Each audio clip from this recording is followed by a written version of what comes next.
Hello students, आज हम लोग फिर अपने 6 मार्क्स के एक टॉपिक के साथ एक दूसरे से कनेक्ट होते हैं। इस 6 मार्क्स के टॉपिक के साथ हम लोग के कनेक्शन में जो सबसे इम्पोर्टेंट बात है वो ज़रा ध्यान दीजिएगा। सबसे इम्पोर्टेंट बात हम लोग के पास ये है, ये 6 मार्क्स का क्वेश्चन है बेटा। अब 6 मार्क्स के क्वेश्चन को जानने के लिए हमें 2-3 चीज़ें स्टार्टिंग में पहले से जानना होगा। क्या? सबसे पहले हमें जानना होगा इसका इन्वर्स निकालना। और इन्वर्स निकालना कैसे जानना होगा? By applying property. जैसा कि हम आपको इसके पिछला वीडियो हमने आपको बना के दिखाया था, और उस वीडियो का मेन मोटिव यही था कि हम आपको स्टेप बाय स्टेप एक एक चीज़ों को सिखाते जाएं, जिससे कि आप आसानी से पूरे इस मैट्रिक्स के आपके मैट्रिक्स और डिटर्मिनेंट के आप 10 मार्क्स का नियर अबाउट जो आपके 10 मार्क्स आपके बोर्ड एग्जाम में पूछे जाते हैं, आप इसको स्कोर कर सकें। अगर आप हमारे वीडियो को पूरे वीडियो को ध्यान से देखे हैं तो आपको ये सारी बातें आसानी से समझ में आई होंगी, और आज के वीडियो को देखने के बाद आप अपने 6 मार्क्स को भी इजीली स्कोर कर सकते हैं। तो आइए इसको हम लोग जानने और समझने की कोशिश करते हैं। तो स्टूडेंट्स, इसमें जो हम लोगों के पास है वो ये है कि 2 वेरिएबल लीनियर इक्वेशन और 3 वेरिएबल लीनियर इक्वेशन। कौन कौन? 2 वेरिएबल लीनियर इक्वेशन और 3 वेरिएबल लीनियर इक्वेशन। इस 2 वेरिएबल लीनियर इक्वेशन और 3 वेरिएबल लीनियर इक्वेशन को जानने के पहले हम आपको एक छोटा सा कॉन्सेप्ट बता देना चाहते हैं जो फॉरएवर सबके लिए होता है। क्या हम लोग इस इक्वेशन को जो पाते हैं वो पाते हैं ax = b के फॉर्म में। क्या a क्या होता है बेटा? a हम लोग का होता है, a होता है हम लोगों का पूरा कोफिशिएंट ऑफ वेरिएबल्स। क्या होता है बाबू? Coefficient of variable. और जब ये कोफिशिएंट ऑफ वेरिएबल हम लोग के फाइंड आउट हो जाते हैं तो उसके बाद हम लोग आगे बढ़ते हैं। तो चलिए यहां से हम आपको बताएंगे कि ax = b अगर है तो हमें ये x क्या है? वेरिएबल से बना हुआ मैट्रिक्स। इस x को फाइंड आउट करने के लिए हमें a को एलिमिनेट करना होगा। तो आप जानते हैं हम लोग क्या करने वाले हैं? हम लोग करने वाले हैं लेफ्ट कैंसिलेशन लॉ, यानी a इनवर्स x। तो इधर भी हम क्या करेंगे? a इनवर्स a का मतलब क्या होगा बेटा? ix = यहां कितना निकल के आएगा? a inverse b। तो ix का प्रोडक्ट कितना आएगा? x = a inverse b। तो आपको यहां से चलना है और यहां तक पहुंचना है। ये पूरा प्रोसेस जो है आपका एक 6 मार्क्स की स्कोरिंग टॉपिक का प्रोसेस हो जाता है। तो आइए जरा इसको हम लोग आसानी से सीखने की कोशिश करते हैं। बेटा आपको अगर आपने ये सीख लिया तो आप अपने आउट ऑफ 80 मार्क्स में 6 मार्क्स तो कंफर्म करके एकदम बैठ के, आपको कहीं कुछ सोचने की जरूरत नहीं है। क्यों? क्योंकि ये वेरिएबल इक्वेशन ही 2 तरीके से पूछा जाता है। या तो सीधे xyz की वैल्यू देके और आपसे कहा जाए कि सॉल्व बाय मैट्रिक्स मेथड। और ये ध्यान दीजिएगा इसमें मेंशन रहेगा कि मैट्रिक्स मेथड, क्योंकि ये सवाल देखते ही कुछ लोगों को क्लास 10th याद आता है। क्लास 10th क्या आ जाता है कि सर हम x को एलिमिनेट करेंगे, फिर हम y की वैल्यू निकाल लेंगे, या y को एलिमिनेट करेंगे, या elimination method, substitution method, cross multiplication method, graphical method, you can do anything else. But नहीं, यहां बाकायदे आपको मेंशन किया जाएगा solve this problem by matrix method. तो मैट्रिक्स मेथड को निकालने के लिए हम लोग इस चीज को आएंगे। तो जरा देखिए इसको हम रब करते हैं और फिर हम पूरी बात को आगे बताना शुरू करते हैं। तो चलिए इसको देखा जाए जरा हम लोग ध्यान से। यहां पर इस क्वेश्चन को हम लोग क्या करेंगे? इन मैट्रिक्स फॉर्म। क्या करेंगे बेटा? इन मैट्रिक्स फॉर्म।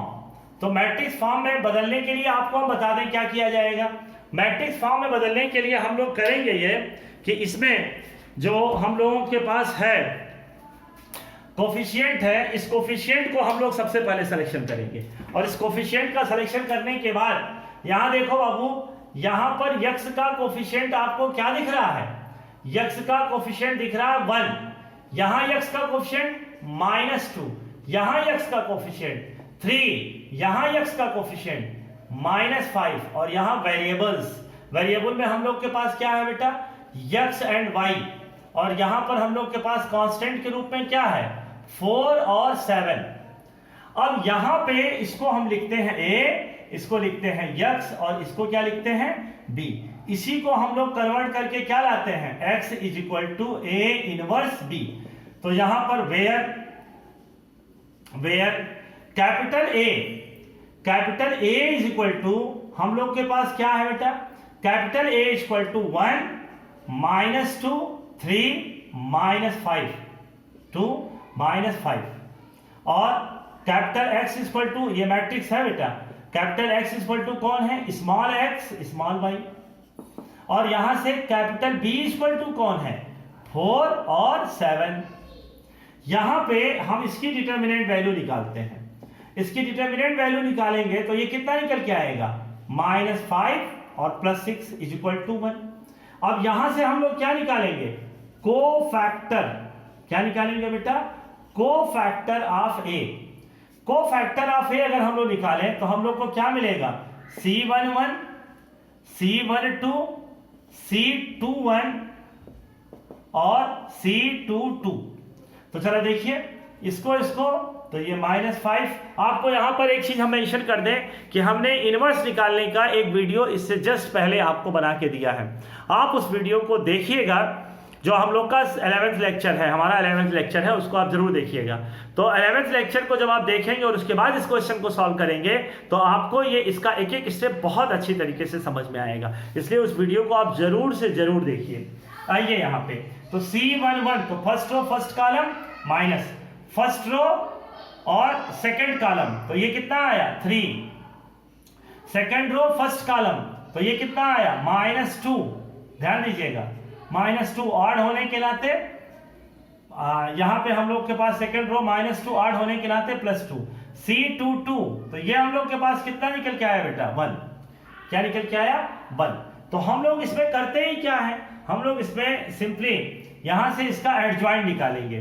तो इसका एडजॉइंट निकालेंगे तो इसकी एडजॉइंट वैल्यू क्या निकल के आएगी, इसका हम लोग ट्रांसपोज करते हैं तो फर्स्ट रो और first column, second row second column, तो यहां से हम लोग का एडजॉइंट निकल गया।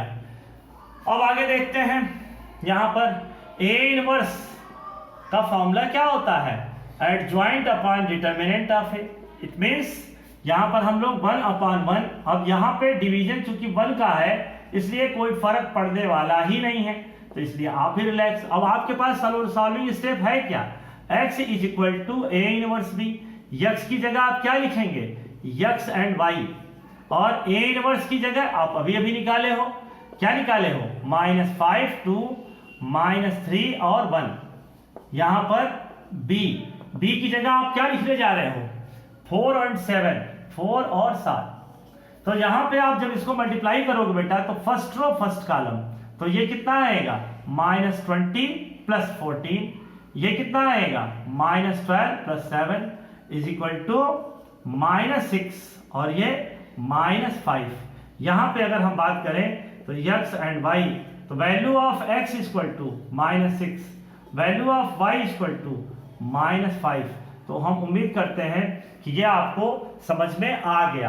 आप इसको वेरीफाई भी कर सकते हैं, आपने फर्स्ट रिलेशन में अगर इस वैल्यू को रखा तो यहाँ पे देखिए -6 और ये -5 रखोगे बेटा तो ये क्या आएगा, +10 इज इक्वल टू 4। तो आपका ये राइट हैंड साइड अचीव हो गया कि नहीं हो गया, यानी आपने जो निकाला है ये आपको समझ में आ गया। तो आइए इसको हम लोग रब करते हैं और फिर आगे बढ़ते हैं। चलिए यहां से जब हम लोगों ने इस पूरे की पूरी बात को समझ लिया तो आगे बढ़ते हैं 3x3 ऑर्डर के मैट्रिक्स को सॉल्व करने के लिए। तो आप एक बात देखेंगे कि सर ये तो बहुत अच्छे से समझ में आ गया, इसमें तो कुछ था ही नहीं, ये तो बहुत आसान है, ये तो हम लोग पा जाएंगे 6 मार्क्स। तो रुकिए थोड़ा देर ठहरिए, आपको जो 6 मार्क्स के क्वेश्चन पूछे जाएंगे वो 2x2 ऑर्डर का आने वाला नहीं है, वो आपका आने वाला है 3x3 ऑर्डर का। तो फिर आप एक सवाल आपके मन में उठेगा कि सर ये 2x2 ऑर्डर क्यों बता रहे हैं, इसलिए बेटा जिससे कि आपको ये 3x3 ऑर्डर की एक्टिविटी बढ़िया से समझ में आ जाए।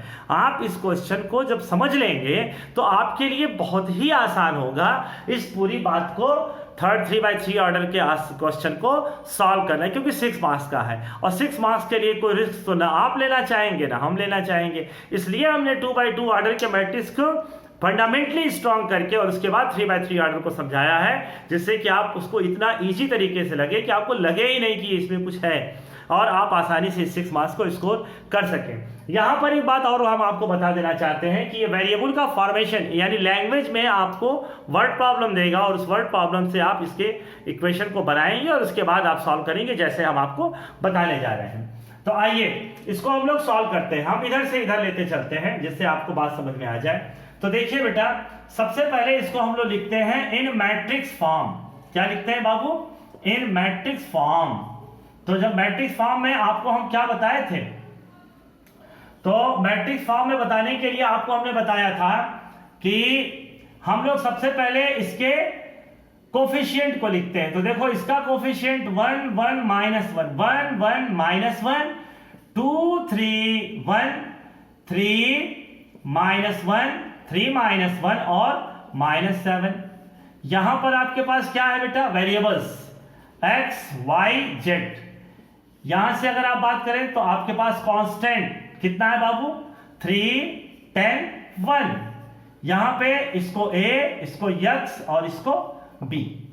तो यहां पे a इज इक्वल टू हम लोग के पास है क्या?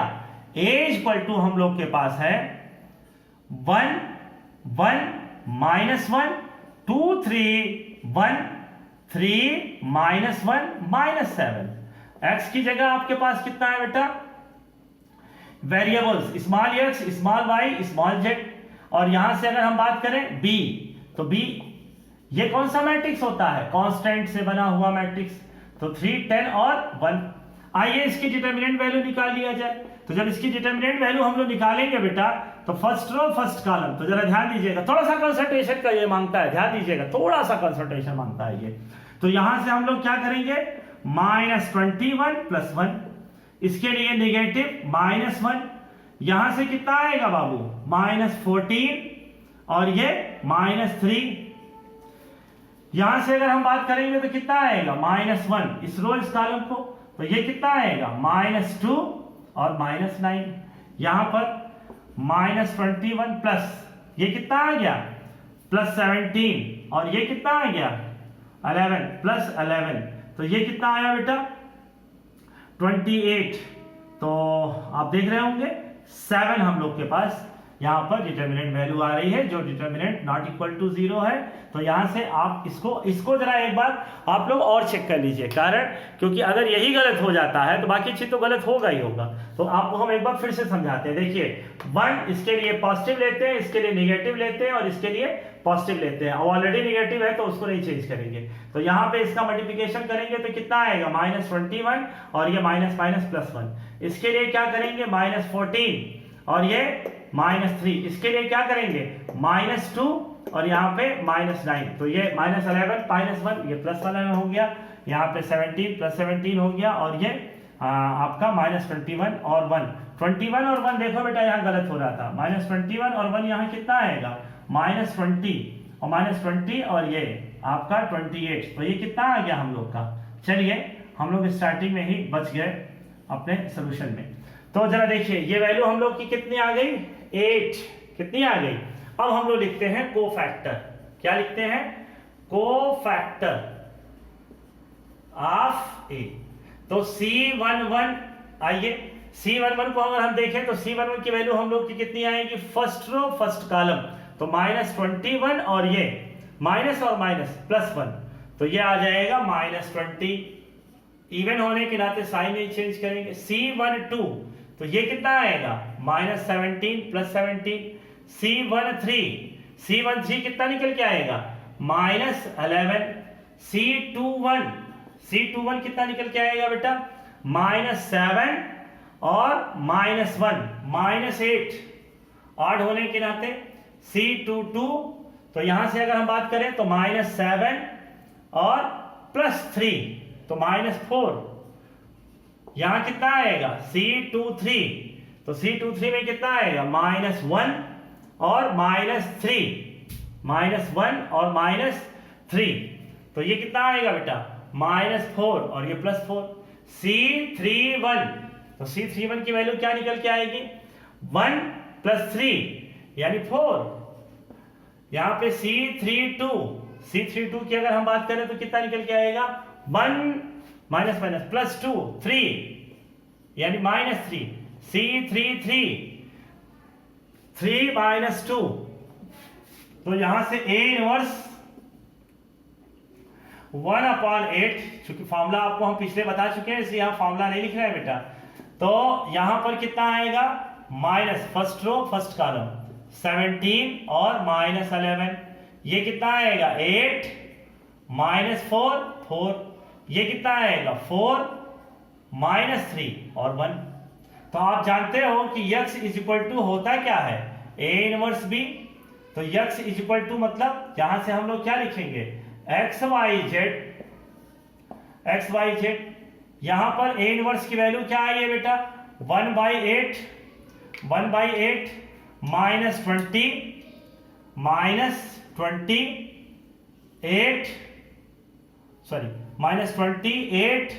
4 17 माइनस 4 माइनस 3।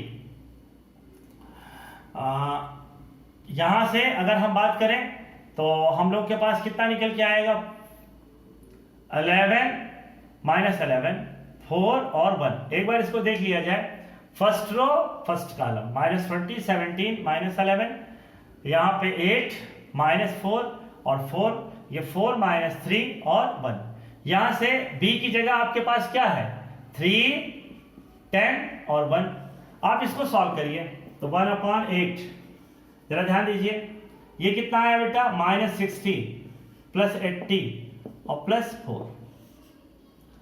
यहां से कितना आया सेकेंड रो फर्स्ट कॉलम 51, ये माइनस 40 और ये माइनस 3, ये कितना आया बाबू माइनस 33 प्लस 40 और प्लस 1। आइए 1/8 इसको सॉल्व किया जाएगा तो कितना आएगा ये 24, ये कितना आया 11 8 और ये कितना आया बेटा 8। तो यहां डिवीजन करने के बाद क्या मिला 3 1 1, यानी आपके पास जो सॉल्यूशन मिला वो x y और z।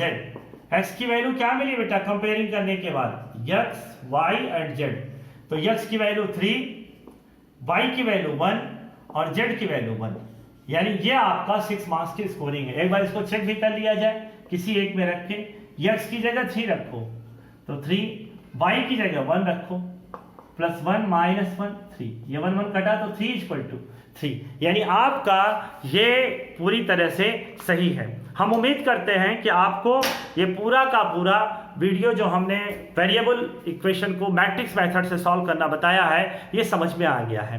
इन केस अगर आपको किसी भी स्टेप पे डाउट हो तो हमारा आपसे बार बार रिक्वेस्ट रहता है कि आप हमसे कमेंट बॉक्स के थ्रू आप जरूर पूछिए। और एक रिक्वेस्ट हम आपसे जरूर करते हैं कि अगर आपको हमारा वीडियो पसंद आता है तो आप इसको सब्सक्राइब करिए, लाइक करिए, शेयर करिए, कमेंट करिए और आप अपने और यार दोस्तों को भी इस वीडियो को देखने के लिए आप इंस्पायर करिए कि आप लोग जितना ज़्यादा इसमें इस एक्टिविटी को प्रोसीड करेंगे हम लोग अपनी एजुकेशनल एक्टिविटी को और ज़्यादा इम्प्रूव और बेनिफिशियरी बना सकते हैं। आपने इस पूरे वीडियो को हमारे साथ देखा, इसके लिए आपका बहुत बहुत धन्यवाद। Thank you very much.